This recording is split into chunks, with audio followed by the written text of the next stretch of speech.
So we need to actually define some terms, kind of get thinking in the right mode here about this, phrase sacred space. And I have here on the slide, it takes a little bit of an intellectual adjustment. Okay, I mentioned this last week, used a little bit of, different terms, but you have to sort of be able to think abstractly on one hand, and then I'm going to add a few things tonight. Sacred space is largely about what scholars call mythic thinking. That's a fancier way of saying abstract thinking, but mythic is an important term because it has to do with divine character, divine beings. We do not mean that biblical stories are fairy tales. When we see the word mythic, that's where our mind goes. We think of mythology in this, the sense of fairy tales. If you are familiar with, if you're really into Tolkien, J.R.R. Tolkien, Lord of the Rings, or C.S. Lewis, Chronicles of Narnia, they talked about mythic thinking a lot in relation to what they did and how they viewed the Bible. They were both, believers. Basically, myth really refers to a story that's told where God or supernatural beings are characters in the story. That's what mythic thinking is. That's what mythic literature is. And every culture has this. And Tolkien and Lewis were both scholars of, comparative mythology. And this is why they would refer to the Bible and the Gospels as the myth that was true. So it's the Bible is mythic literature in that you have divine characters in the stories. Angels, demons, Satan, God, it's very obvious. But that doesn't resolve the question of whether it's true or not. That's a term that just refers to who some of the characters are. And again, for Tolkien and Lewis, they would look at the Gospels and say, well, of course they're mythic, but it's the myth that's true. And we have to think that way in terms of biblical thinking. When we talk about mythic thought, and that takes you into divine characters, there are going to be things in stories that have sort of transcendent meanings because they are connected with God, again, or angels, or demons, or Satan, or whoever the supernatural character is. The Bible has a lot of this kind of stuff in it, again, that we miss because we're either not thinking in this mode, or when we come across certain terms, we're so accustomed to having them defined for us in light of our own traditions, our own theology, and even biblical theology taken broadly, that we don't really think of a term the way an original hearer, an original reader would have thought of it. For instance, I'll just use one that doesn't refer to sacred space. It actually refers to the opposite. But when biblical writers talk about the sea, S-E-A, they might be referring to a body of water. That's true. But they might also be referring to something far more abstract, more mythic, okay? Because the sea in ancient Near Eastern thought, whether it was Mesopotamia, Egypt, the Canaanites, or the Israelites, since the sea was a place where you couldn't live, it's not the domain of humans. Humans don't live in the sea. It's a scary place. It's unpredictable. You could very easily die. You can't grow food there. I mean, normal life for humans is on the land. You use the sea, but you live on the land. And so the sea became this other place that was very threatening and foreign, very chaotic. It was sort of across the board a metaphor, a mythic metaphor for the forces that are dangerous in life, chaos, unpredictability. It was a fearful thing. This is why at the end of the book of Revelation, for example, in the description of the New Jerusalem, which is the, New Jerusalem, the new heavens, new earth, the new Eden, John actually says in Revelation 21:1, there is no more sea. Okay, that's what he means. There's no more chaos, there's no more danger, there's no more threat to life, there's no more bad stuff. There's no more unpredictability. All that is just in the bag. It's out the window. Okay, it's over and done. But again, we don't look at a term like that and think on those terms about a particular term, but they did. And again, the Bible has lots of this kind of stuff in it. And sacred space is one of these. Again, they're terms that convey theological concepts and not just sort of a kind of a literal one-on-one correspondence with what we might immediately associate a term with. Sacred space isn't something scientifically testable. It's not necessarily physical, even though that might have a physical association. It's more about an idea and a set of ideas attached to a supernatural being, namely God. Right? Now, little quotation here from the Dictionary of Biblical Imagery. Sacred space is a place where God is encountered in a special or direct way, by virtue of which every place, or the very place, becomes holy and set apart from ordinary space. So ordinary space is the opposite of sacred space. Sacred space is associated with God. Other space, other places that are not associated with God, they're just ordinary. Ordinary versus the extraordinary. Normal versus stuff associated with God. It's a point of reference to which people return either physically or in memory. Some sacred places are the site of once-only encounters with God, while others are places of perpetual visitation. More short definition, sacred space is where God is or has appeared, and it's set off again from normal or mundane space. It can include land, physical terra firma, that God has claimed as his own and sort of absorbs or grants to humans as an inheritance. It has to be connected with him in some way. So it can be a literal thing or a more abstract thing. Now I'm going to go through a real quick overview, starting in the Old Testament, we'll end in the New Testament, about the biblical theological concept of sacred space. Again, spaces or places, realms, either physical or abstract locations that are associated with God. Eden is the first one. What's Eden? Can we think of it as a garden? Okay, that's the way it's described, but it's ultimately God's dwelling.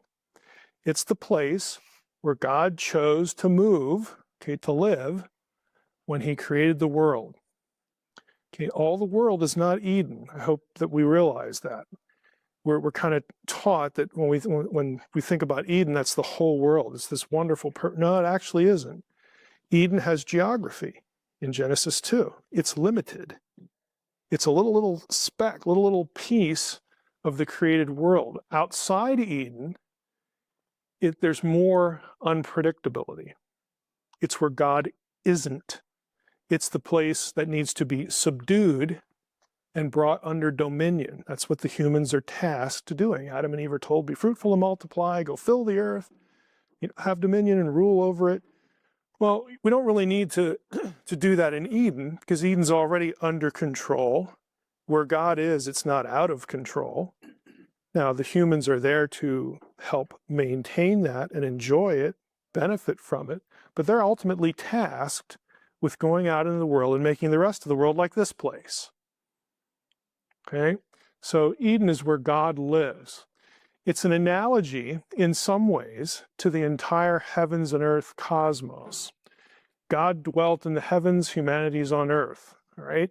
So if you want to think of it even more broadly, God creates everything, his domain is in the heavens, again, however that's conceived. The heavens don't have latitude and longitude, it's not like a point in space or anything like that. It's just sort of everything that isn't, earth, because earth is for humans. Humans don't live up there. God lives up there. We live down here. So God's dwelling is, again, this big cosmos kind of thing, but it's also this little spot on earth. There's a veil of separation between God and earth originally, before Eden is created. You remember the firmament and all that stuff. The Psalms say that God lives above the firmament and, firmament is sky and so on and so forth. So God lives up there, but he also lives down here in this one place. They're both places where God lives. And because they're both places where God lives, they're somehow connected. God's dwelling up here is somehow connected to his dwelling here, because God is everywhere. He's not like if God goes from here to here, he's not absent over here. God is omnipresent. He's in both places at the same time. He's everywhere at the same time. But he chooses to mark certain places as his dwelling. Now you have another instance of this. Eden doesn't last forever. We have the fall. Lots of things going on earth. The next sort of, I would say, most obvious place where sacred space becomes an issue is Babel. You say, well, why Babel? That's a bad thing. Well, it is. But if you understand what was happening at Babel, you can see the relationship. God had, created everybody. You have the fall. They're supposed to disperse. It doesn't work. So we have the flood. What does God tell them at the end of the flood? God repeats the same commands he'd given them in Eden. Okay, the descendants of Noah survive the flood, be fruitful, multiply, go out there and all. In other words, he repeats the whole thing. We're going to try to do this over again. Then what do? God says, I want you to turn the world. I want you to make the world fit for me. I want you to go out and fulfill the original mandate. I'm still interested. I will return. I will set up, come back and set up my rule again. But we want to see, if you're going to, fulfill the Edenic command, that's still on the table. They don't do that. What they do instead is they kind of start migrating and then they settle at Babel and they start building a tower. Everybody in biblical studies and archaeology will say that this is a ziggurat. I'm no different. I think that's kind of obvious what they're doing. A ziggurat was part of a temple complex. What's a temple? Anybody? Sacred space, and it's a place of worship. And if you're building a temple, you imagine what's going to happen there. That's where the deity is going to come to live or to visit. Is that what God told him to do? No, I didn't tell you to build me a place where I would come to you. Okay, you must have been confused. That's like the opposite of what I asked you to do. Okay, so God is a little miffed. And again, we know the story. But they're actually building sacred space for God. They're changing the game plan. They want some relationship with God, but they want him to come to them. And God says, no, not so much. That is not the game plan. And again, we know the rest of the story, what results of that. Now, ziggurats are also interesting because of their shape. This is one of the reasons why, I don't want to rabbit trail too much here, but it's one of the reasons why everywhere you go, there's this triangular pyramid ziggurat kind of shape in every culture that marks sacred spots. They're trying to get to the heavens. How do you do that? Well, you build something really big, and eventually, it's going to go, because that's how you have to build. I mean, we don't have the technology to really build anything else that gets very high. Okay, it's just a physical thing. It has to be this shape to keep moving up into the heavens. Okay, this is ancient technology, so it might look a little bit different, might be different materials, might have a step feature to it, might be smooth on the sides. It doesn't matter. Every continent, every culture has this shape because they're trying to rebuild the stairway to heaven, a mountain to heaven, okay, to, again, have some relationship with the deity. Now, the mountain idea is going to be significant in a little bit too. But this is part, again, scholars they like to label things, okay? This is actually part of what scholars have come to call world tree thinking. And you say, that is just kind of weird. What's the point of the term? Well, you look at a ziggurat or a pyramid and it goes up, we get that part. But here's a picture. This is actually something from Nordic religions, but I like the picture. So it's a little misplaced, but the idea was that we build this thing, it reaches to the heavens, its base is on earth, but it actually forms an axis from heavens to earth to the world underneath. It connects heaven, earth, and the world under the earth. Scripture has the same kind of cosmology. Exodus 20, thou shalt not make a graven image of things in heaven, on the earth, or under the earth. Philippians has, it shows up 3 or 4 times in Scripture. Heavens, the earth, under the earth. It's a 3-tiered cosmology.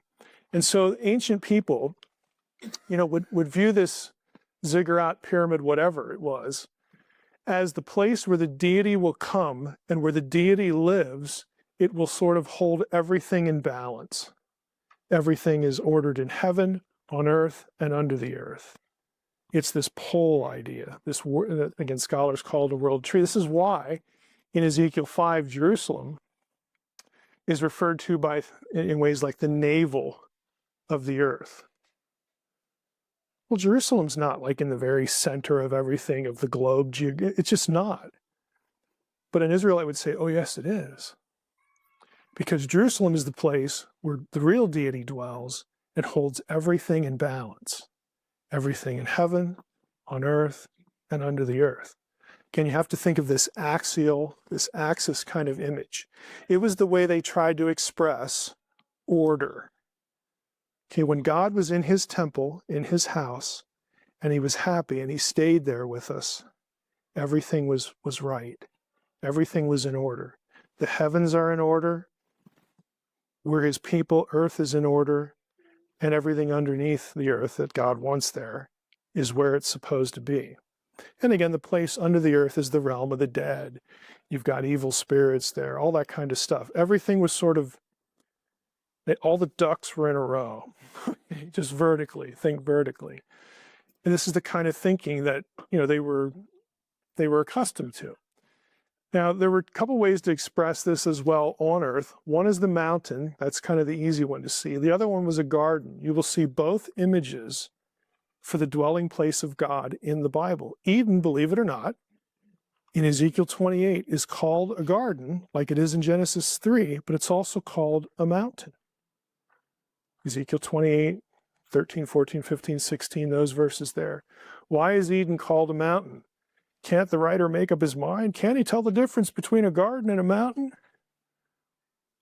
That isn't the point. It's called both because high mountains and lush paradise-like gardens were where deities dwelled. That's where you'd expect to find them. Why? Let's think about the metaphor a little bit. Why the mountain? Because people don't live there. This isn't like they have their own REO. Is that the right name for the store? Like nobody's going out and climbing mountains. Or what is it? Is it REI? Yeah. I'm thinking of something else.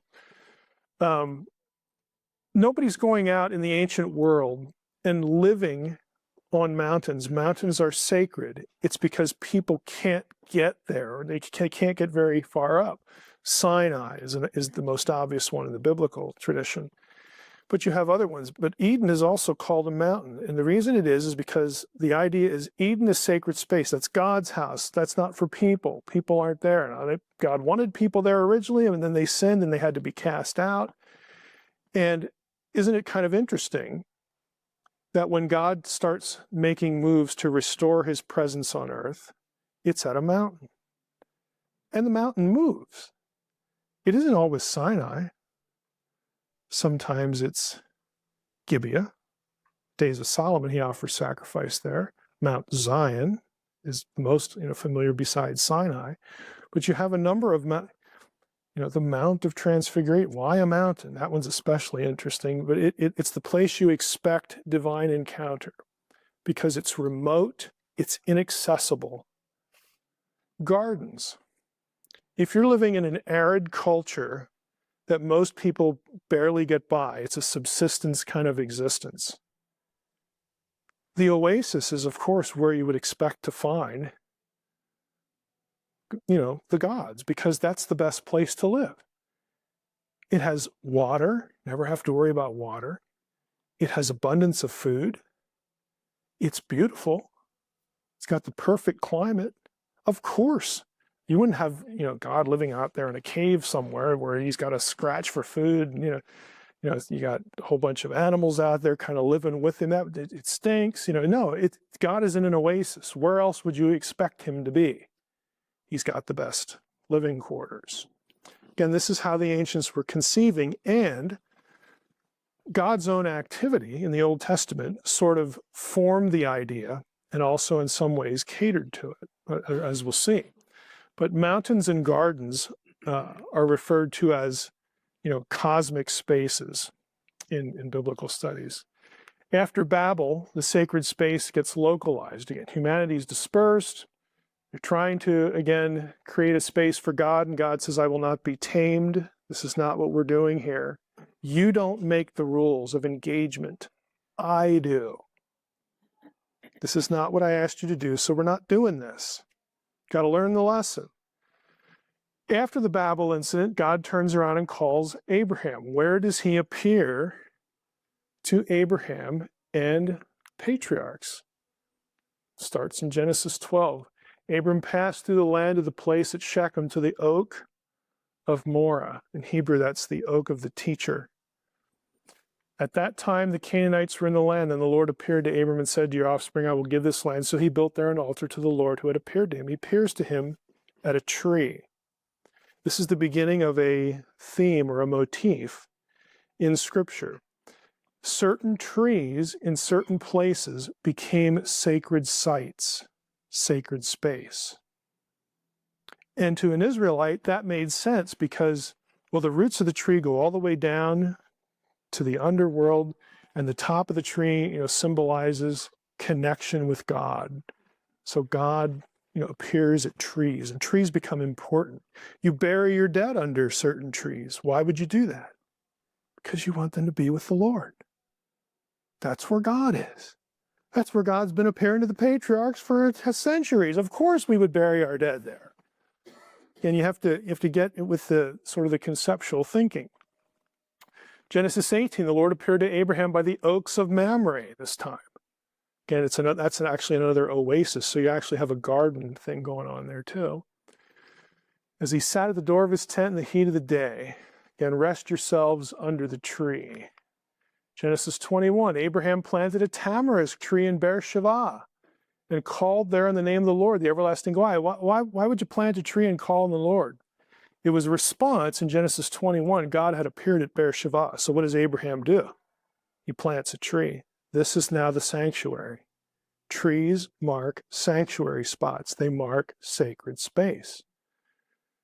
To get a little maybe less abstract or maybe more abstract, what's in the holy place that corresponds to this? Think of the tabernacle. The ornaments that were off the... Yeah, the menorah, or the golden, the lampstand. It's fashioned in the shape of a tree. That's deliberate. There are other things about the tabernacle decorations that are supposed to make you think about Eden, especially the temple. The temple, the carvings of the temple, it's a forest, it's a jungle. It's got lions and, all these animals, exotic, animals in there, exotic plants. It's a garden, but it's on Mount Zion. And again, you've got, these different pieces of furniture that take the mind. The idea was to take the mind back to Eden, but also to take the mind back to certain concepts. This is now the place where God meets us.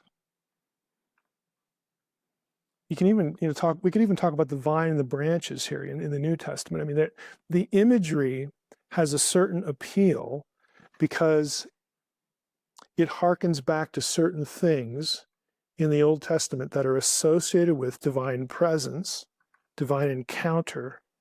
And once you get there, your mind goes to the covenants. This is where God promised us things. I mean, this is all deliberate. It's all designed to make you think a certain set of thoughts, just with word pictures. Joshua 24.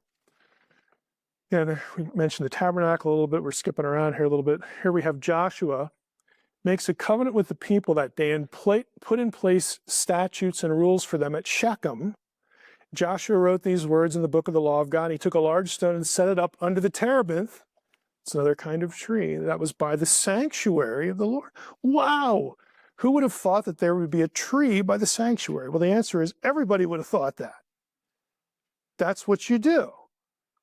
You mark these places in these ways because that takes the mind back to the history of appearances that God made with not only the patriarchs, but all the way back to Eden. They're connect. It's dot connecting. It's dot connecting. Okay, Judges 6. The angel of the Lord comes and meets Gideon at the terebinth at Ophrah. Again, it's another sacred site marked by a tree. He has a conversation with Gideon.